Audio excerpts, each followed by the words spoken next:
नमस्कार दोस्तों। आज मैं आप लोग के लिए रीजनिंग का कुछ इंपॉर्टेंट प्रश्न लेकर के आया हूँ। तो चलिए शुरू करते हैं, लेकिन शुरू करने के पहले आपसे मेरा रिक्वेस्ट है, अगर चैनल पे नए हो तो चैनल को सब्सक्राइब कर ले और वीडियो को अधिक से अधिक सभी को शेयर कर दें। तो चलिए देखते हैं पहला प्रश्न। पहला प्रश्न आपका कह रहा है, दिए गए सही विकल्प को चुनकर श्रृंखला को पूरा करें। यहाँ 8 है, यहाँ 27 है, उसके बाद 64 से 125 हो गया, तो क्वेश्चन मार्क की जगह पर क्या होगा? तो देखिए दोस्तों, इस तरह प्रश्न में थोड़ा सा आपके दिमाग में तुरंत क्लिक करना चाहिए कि जैसे ही हम देख रहे हैं 8 है, 27 है, 64 है, 125 है, तो ये किसी न किसी का स्क्वायर है या क्यू है। तो ये देखिए 8 जो है किसका क्यू है? तो 2 का क्यू है। अगर 27 को देखते हैं तो ये 3 का क्यू है। 64 का देखते हैं तो ये 4 का क्यू है। 125 को देखते हैं तो ये 5 का क्यू है। जब यहाँ 2 का क्यू, 3 का क्यू, 4 का क्यू, 5 का क्यू, तो अब क्वेश्चन मार्क की जगह क्या होगा? तो 6 का क्यू होगा। क्या होगा दोस्तों? तो 6 का क्यू। अब 6 का क्यू होता क्या है? इसीलिए मैं बोलता हूं आप लोगों को स्क्वायर और क्यू जरूर याद कर ले। तो 6 का क्यू हमारा होता है, कितना होता है? तो 216 होता है दोस्तों। तो यही हमारा आंसर हो गया। तो सही आंसर क्या हुआ? तो बी नंबर हुआ दोस्तों। आपके इस रक्त प्रश्न देख करके आपके दिमाग में तुरंत क्लिक करना चाहिए, ये स्क्वायर या क्यू है। बस उसी हिसाब से हम चलेंगे और आंसर हमारा आ जाएगा। चलिए आगे बढ़ते हैं और नेक्स्ट प्रश्न को देखते हैं। अब देखिए दोस्तों, अब यहां बोल रहा है दिए गए विकल्पों में संबंधित संख्या को चुनिए। यहां 7 है, यहां 26 है। तो 7 को हम क्या करें कि 26 आ जाए? तो जो हम रूल यहां लागू करेंगे वही रूल हम यहां लागू करेंगे 13 के साथ। तो 7 को क्या करें कि 26 हो जाए। अगर हम 7 चौके करते हैं तो 28 आता है, लेकिन है यहां पर 26 है। अगर हम 26 में 7 को घटा देते हैं तो 19 आता है। अगर घटाते हैं 26 में 7 को तो 19 आता है। तो अगर हम 13 किस चीज में घटा दें कि हमारा जो है सो, ये हम 19 घटाए थे 26 में, तो यहाँ अगर हम 13 में अगर 19 जोड़ दें, 13 और 19, तो 9 3 12 और 2 1 3, 32 आ रहा है। 32 ऑप्शन में भी नहीं है, तो ये मेथड काम नहीं करेगा दोस्तों। तो हम क्या करें इसको? देखिए, रीजनिंग जितना प्रैक्टिस कीजिएगा उतना फायदा होगा। रीजनिंग पूरा नंबर उठाता है दोस्तों। तो हम क्या करते हैं, 7 को 7 गुने 4 कर देते हैं। तो अगर गुना करते हैं तो हमारा आता है 28, और 28 में अगर 2 हम घटा दें तो हमारा आ जाएगा 26। ये 26 आ गया दोस्तों। उसी तरह हम 13 के साथ करके देखते हैं, तो 13 चौके ये 52 हो गया। कितना हो गया? 52। और जब हम यहाँ 2 घटाए थे तो यहाँ भी 2 घटा देते हैं। जब घटाते हैं तो कितना आ जाएगा? ये 50 आ जाएगा। तो यही हमारा ऑप्शन हो जाए, आंसर हो जाएगा दोस्तों।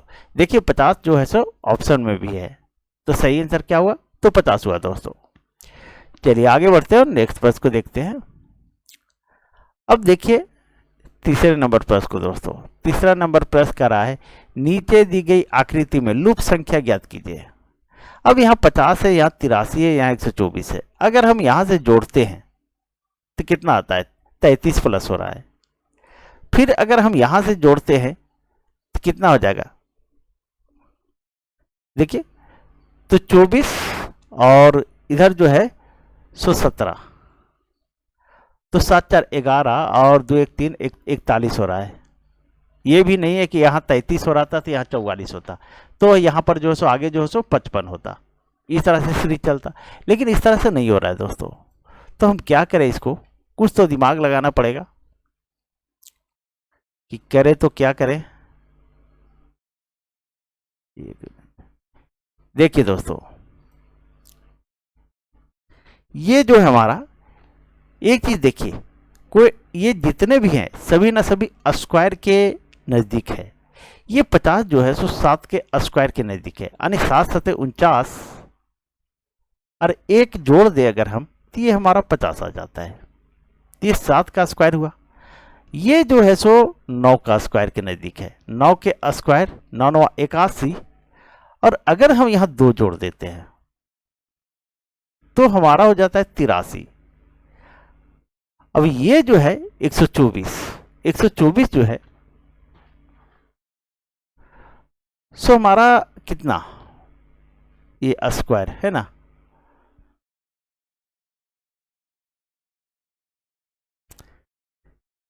ये हमारा जो है दोस्तों 11 के स्क्वायर के नजदीक है। अगर यानी 121, और अगर ये जब यहां जोड़े, एक चीज ध्यान दीजिएगा आप लोग, यहां जोड़े हम 1, यहां जोड़े 2, यहां हम जोड़ते हैं 121 प्लस 4, 1 2 नहीं 3 जोड़ेंगे दोस्तों, सॉरी 1 मिनट, 1 2 यहाँ 3 जोड़े, अगर 3 जोड़े तो 121 और 3 124 हो गया, 124 हो गया। यानी यहाँ हम 1 जोड़े, यहाँ 2 जोड़े, यहाँ हम 3 जोड़े, तो अबर में हम क्या जोड़ेंगे, तो 4 जोड़ेंगे।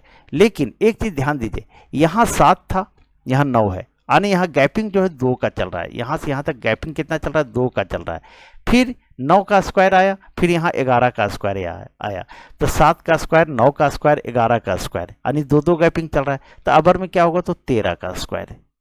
अगर 13 का स्क्वायर लेते हैं तो 169, और जब हम यहाँ जोड़े थे 1 जोड़े, यहाँ 2 जोड़े, यहाँ 3 जोड़े, तब अबर में क्या जोड़ेंगे, तो 4 जोड़ेंगे। और जब इसको जोड़ देते हैं तो कितना होता है, तो 173 हो जाएगा। यही हमारा आंसर हो जाएगा दोस्तों। तो सही आंसर क्या हुआ, तो डी नंबर हुआ।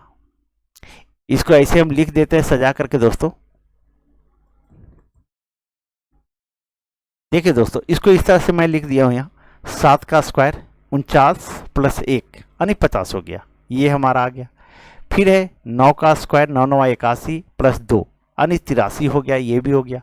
फिर 11 का स्क्वायर 121 प्लस 3 124 हो गया। अब जब यहाँ है 7 से 9 आया तो यहाँ प्लस 2, गैपिंग कितना का है, फिर 9 से यहाँ 2 आया तो प्लस 2 गैपिंग हुआ, फिर यहाँ से यहाँ प्लस 2 गैपिंग किए हम, तो ये 13 का स्क्वायर 169, और यहाँ हम जोड़े 1 जोड़े, यहाँ 2 जोड़े, यहाँ 3 जोड़े, और यहाँ 4 जोड़ना पड़ेगा। तो हमारा 13 का स्क्वायर 169 और प्लस 4 यानी 173 हो गया दोस्तों। यही हमारा आंसर आ गया। देखिए, आपको एग्जामिनर फंसाने का कोशिश करेगा दोस्तों, किसी तरह का भी क्वेश्चन डाल देगा, तो आपको फंसना नहीं है, आपको इतना प्रैक्टिस करके जाना है कि कोई भी किसी तरह का भी क्वेश्चन आए आप बना के आइए। चलिए आगे बढ़ते हैं और नेक्स्ट प्रश्न को देखते हैं। अब देखिए चौथे नंबर प्रश्न दोस्तों। चौथा नंबर प्रश्न कह रहा है, लड़कों की एक पंक्ति में एक लड़के का दर्जा किसी भी तरफ से 19वां है, तो पंक्ति में कितने लड़के हैं। देखिए दोस्तों, इस तरह का प्रश्न जब भी रहे, मतलब किसी तरफ से लीजिए, लेफ्ट से लीजिए या राइट से लीजिए, उसका स्थान एक लड़का है जिसका स्थान इधर से 1 2 3 इस तरह के डॉट डॉट डॉट डॉट लिए, तो यहाँ आकर के वो 19 स्थान पर आ गया। फिर हम जब इधर से लेते हैं 1, फिर है 2, फिर है 3 4, इधर से आते हैं डॉट डॉट डॉट डॉट, तो पर भी इसका 19 स्थान हो गया। यानी इधर से जब गए हम तो ये 19वां स्थान पे है, इधर से भी आए हैं हम तो ये भी 19वां स्थान पर है। लड़का तो एक ही है, लड़का जो है एक है। ये हो गया लेफ्ट, ये हो गया राइट। तो इसका एक फॉर्मूला दोस्तों, लेफ्ट प्लस राइट -1। ये लड़का एक लड़का को 2 बार गिना गया जा रहा है, इसीलिए -1 हो गया। ठीक है, ये जो माइनस किए वो एक लड़का को 2 बार गिना जा रहा है यहाँ पे, इसलिए हम -1 किए, क्योंकि एक लड़का को 2 बार नहीं गिना जा सकता, एक ही बार गिन सकते हैं, इसीलिए हम 1 माइनस किए। तो लेफ्ट से 19 है, प्लस राइट से ये भी 19 है, और घटा दीजिए 1, क्योंकि एक लड़का को 2 बार गिना गया था, हम एक ही बार गिनेंगे। अब जब इसको करते हैं तो 19 दूनी 38, और 38 में 1 घटा दीजिए तो हमारा आ जाएगा 37। कितना आएगा, 37। चलिए इतना लंबा नहीं लिख करके मैं इसको छोटा कर देता हूं। तो ये कितना आ जाएगा दोस्तों, तो 37 आ जाएगा। यही हमारा आंसर हो जाएगा। तो सही आंसर क्या हुआ, तो बी नंबर हुआ दोस्तों। चलिए सारे लोगों को समझ में आ गई होगी। चलिए आगे बढ़ते हैं और नेक्स्ट प्रश्न को देखते हैं।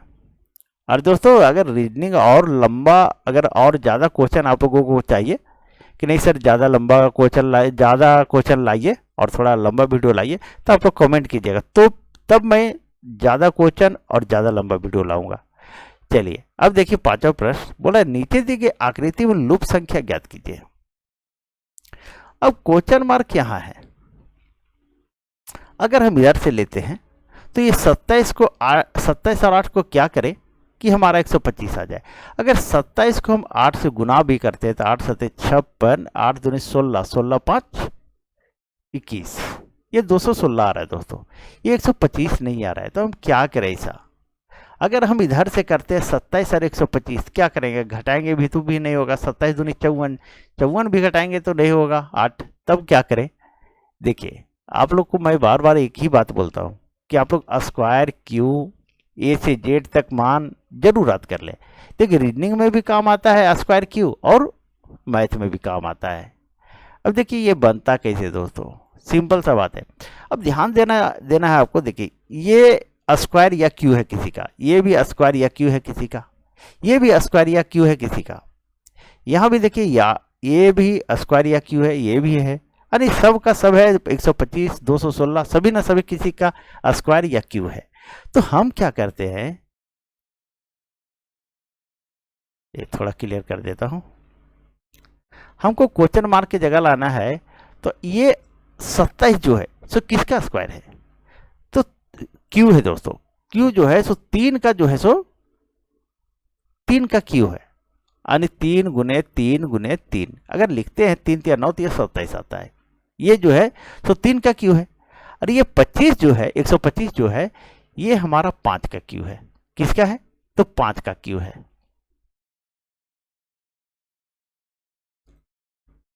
ये जो 125 है दोस्तों ये 5 का क्यू है, 5 का क्यू, यानी 5 गुने 5 गुने 5, यानी 5 पचे 25 पचे 125। यानी क्या किया है, इस 3 को लिया और इस 5 को लिया, यानी 3 + 5 = 8, ये हमारा 8 आ गया दोस्तों।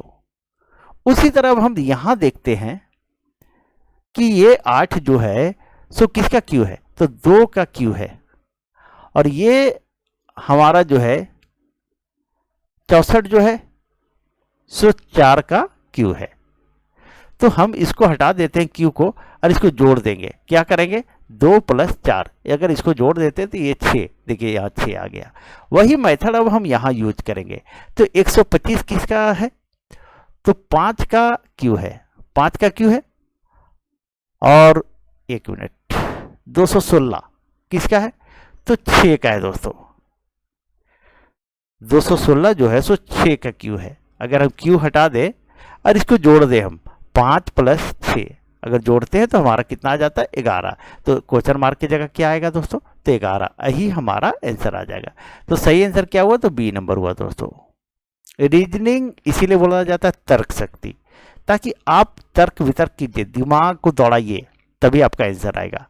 नहीं तो आप कंफ्यूज हो जाएगा, छोड़ के चले जाइएगा एग्जाम से क्वेश्चन। लेकिन आप जितना प्रैक्टिस कीजिए उतना अच्छा रहेगा दोस्तों। चलिए आगे बढ़ते हैं और नेक्स्ट प्रश्न को देखते हैं।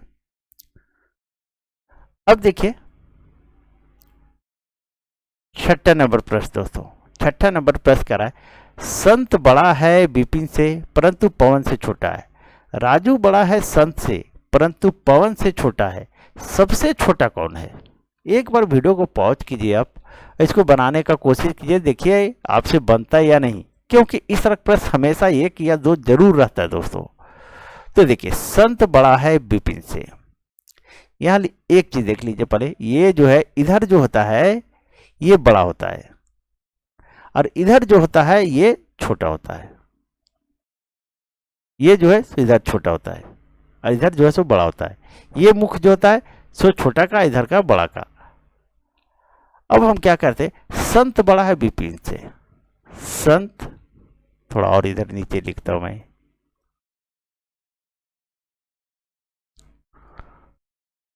संत बड़ा है किससे, विपिन से, विपिन से, परंतु पवन से छोटा है। तो परंतु किस व्यक्ति के लिए आया, पहले व्यक्ति के लिए। तो परंतु पवन से छोटा है, ये संत कौन छोटा है, तो संत छोटा है पवन से, ये तो सबसे बड़ा कौन हो गया, इस पवन हो गया। उसके बाद बोल रहा है दोस्तों राजू बड़ा है संत से। अब नीचे लिखिए उसको, दूसरा लाइन जो है सो नीचे लिखे राजू बड़ा है संत से, संत से, परंतु पवन से छोटा है। तो कौन छोटा है? तो राजू छोटा है, राजू छोटा है पवन से। अब देखिए सबसे बड़ा पूछता तब तो हम पवन मार के निकल जाते, लेकिन सबसे छोटा पूछ दिया है यहाँ पे। तो एक चीज देखिए, सबसे बड़ा जब पवन है तो यहाँ पवन लिखिए, पवन।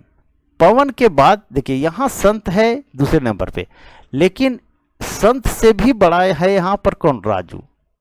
तो यहाँ पहले हम राजू लिखेंगे, तो पवन से छोटा राजू, और इस राजू से छोटा है संत, संत हो गया। देखिए पवन राजू संत, क्योंकि संत देखिए यहाँ पे राजू जो है सो संत से बड़ा है, इसलिए हम पहले लिखे। तो पवन राजू संत। अब कौन बचा? अब संत से छोटा है विपिन, तो ये संत तो यहाँ लिख चुके हैं हम, तो संत से छोटा कौन हो जाएगा? तो विपिन हो जाएगा। अब आप तो आसानी से बता सकते हैं कि सबसे छोटा कौन है, तो सबसे छोटा कौन है दोस्तों? तो विपिन सबसे छोटा है। तो सही आंसर क्या हुआ? तो डी नंबर हुआ। दो लाइनिंग में है तो दो लाइनिंग में अलग अलग लिखिए इसको, आपका आसानी से आंसर बन आ जाएगा दोस्तों। इस तरह प्रश्न में घबराइएगा नहीं, आसान है, बस थोड़ा सा प्रैक्टिस की जरूरत है। चलिए, तो सही आंसर क्या हो गया? तो विपिन सबसे छोटा है।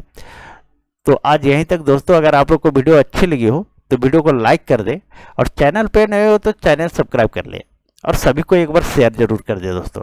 और अगर लंबा वीडियो चाहिए, ज़्यादा क्वेश्चन चाहिए, तो आप लोग कमेंट करें, तो मैं ज़्यादा क्वेश्चन के साथ लेकर के आऊँगा। Thank you.